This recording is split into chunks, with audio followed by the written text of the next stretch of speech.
नमो नारायण। अध्याय 2 के 10वें श्लोक तक की चर्चा हमने अभी तक सुनी है।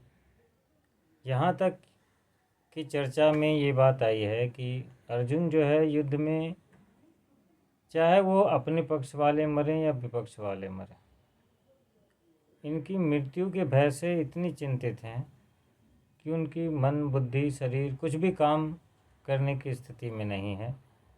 वो बहुत ही शोक में डूबे हुए हैं। उन्होंने बोला है कि चाहे लोक हो या परलोक, राज का भी अगर सुख उनको प्राप्त हो तो वो इस शोक की निवृत्ति इसमें नहीं मिल पा रही है। तो अब अर्जुन के इस शोक को दूर करने के लिए भगवान अब आगे के श्लोकों में नित्य अनित्य का वर्णन करते हुए, सांख्य योग का विवेचन करते हुए यह बताने का प्रयास कर रहे हैं कि सांख्य योग की दृष्टि से भी युद्ध करना तुम्हारा कर्तव्य है, तुम्हें इस कर्तव्य का पालन करना चाहिए। तो यहाँ 11वें श्लोक से उस ज्ञान की शुरुआत हो रही है जिसके लिए गीता जी जानी जाती हैं। 11वां श्लोक है, श्री भगवान वाचा अशोचानन वशोचस्त्वं प्रज्ञावादांश भाससे गतासु नो गतांसु सश्च नानुशोचन्ति पंडिता। श्री भगवान बोले, हे अर्जुन, तू ना शोक करने योग मनुष्यों के लिए शोक करता है और पंडितों के से वचन कहता है, किंतु जिनके प्राण चले गए हैं उनके लिए और जिनके प्राण नहीं गए हैं उनके लिए भी पंडितगण शोक नहीं करते।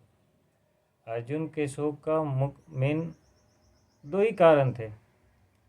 एक, वो जिनके प्राण चले गए हैं, यानी अपने पूर्वज पितर जिनके बारे में वो चर्चा करते हैं, और दूसरा वो जो अभी युद्ध में खड़े हैं जिनके प्राण गए नहीं हैं। तो वो भगवान कह रहे हैं कि पंडित जन इनके लिए शोक नहीं करते।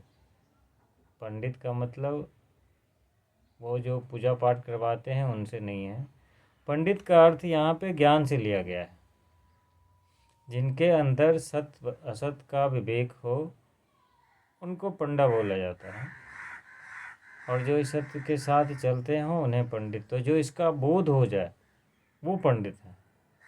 तो कह रहे हैं तुम बात तो पंडितों जैसी करता है, यानी ज्ञानियों जैसी करता है, मगर तुमको उसका ज्ञान नहीं है, बस तुम खाली मुंह से बोलते ही जा रहे हो। तो जब इस तरह से होगा कि भाई भीष्म वगैरह को मारने के बाद शोक करना उचित नहीं है, तो फिर यह जानने की इच्छा होगी कि उनके लिए शोक करना किस तरह से उचित नहीं होगा। तो अगले इस श्लोक में अब ये भगवान आत्मा की नित्यता का प्रतिपादन करते हैं कि आत्मा जो है वो नष्ट होने वाली चीज़ ही नहीं है जिसके लिए तुम शोक करो। तो अगले श्लोक में कहते हैं, न त्वेवाहं जातु नासं न त्वं नेमे जनाधिपा न चैव न भविष्यामः सर्वे वयमतः परम। ना तो ऐसा ही है कि मैं किसी काल में नहीं था या तू नहीं था अथवा ये राजा लोग नहीं थे, और ना ही ऐसा है कि इससे आगे हम सब नहीं रहेंगे। उन्होंने वर्तमान की बात नहीं की है, उन्होंने भूत और भविष्य की बात की है कि ऐसा नहीं है कि हम पहले कभी नहीं हुए थे। शरीर के दृष्टिकोण से देखें, यहाँ दो चीज़ें आती हैं, एक शरीर और शरीरी। उसी को पुरुष और प्रकृति बोल देते हैं। एक तो ये शरीर है और एक इसके अंदर रहने वाला आत्मा है, जीवात्मा है, जिस नाम से भी उसको संबोधन करें। तो वो कह रहे हैं कि ऐसा नहीं है कि मैं पहले कभी नहीं था। अब निश्चित रूपेण कृष्ण के शरीर में तो नहीं थे, अर्जुन के शरीर में नहीं थे, भीष्म वगैरह भीष्म पितामह के शरीर में नहीं थे, मगर ये पहले नहीं थे, ये ऐसा नहीं है। ये किसी न किसी रूप में पहले भी थे आगे जब ये शरीर चला जाएगा ये तब भी रहेंगे।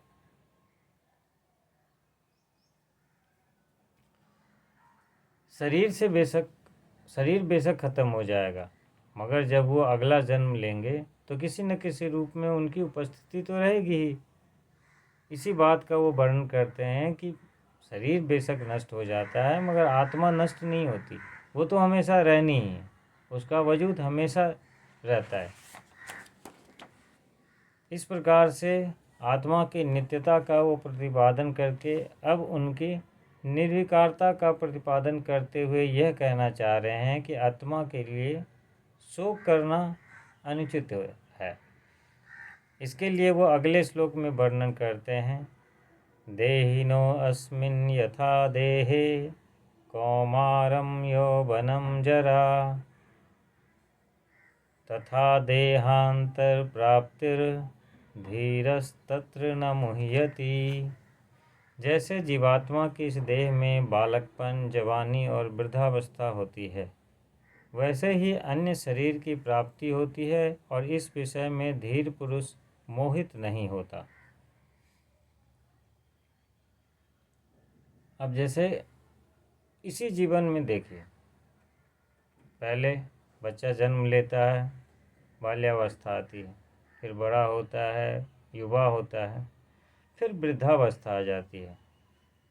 तो हमारी स्थिति एक सी कभी नहीं रहती, वो हमेशा बदलती रहती है। जब हम बचपन से युवा हुए, मेरे में परिवर्तन आया, मगर उसके लिए तो हमने शोक नहीं किया, कह रहे मैं जवान क्यों हो गया। जवानी से धीरे धीरे बुढ़ापा आता है, सत्य है, आएगा ही आएगा, उसके लिए तो शोक नहीं किया जाता है। वृद्धावस्था के बाद जब ये शरीर खत्म होने वाला हो, कमज़ोर होने वाला हो, तो उसके वो एक दूसरे शरीर में प्रवेश करता है। यह भी उतना ही स्वाभाविक है जितना एक बालक का युवा हो जाना, एक युवा का वृद्ध हो जाना, वैसे ही वृद्ध के बाद की जो अवस्था आती है वह एक शरीर से दूसरे शरीर में ही जाने की होती है। तो इसमें विद्वान लोग मोहित नहीं होते। ये उतना ही सहज है जैसे एक बच्चे का जवान होना, जवान से बुढ़ापे की तरफ जाना, उसका अगला एक सहज स्थिति बनती है कि अब ये शरीर गिरेगा और फिर नए शरीर में प्रवेश मिलेगा।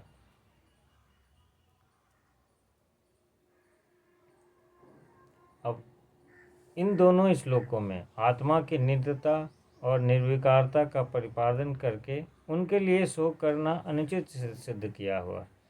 इसे सुनकर यह जिज्ञासा होगी कि आत्मा नित्य और निर्विकार हो तो भी बंधु बांधवों के साथ होने वाले संयोग और वियोग आदि से उसको सहन करने, मतलब बिना शोक किए कैसे रह सकता है, क्योंकि संयोग और वियोग से सुख और दुख का अनुभव तो प्रत्यक्ष होता है। इसकी चर्चा 14वें श्लोक में है, जिसकी व्याख्या हम लोग अब आगे के श्लोक में करेंगे। नमस्कार।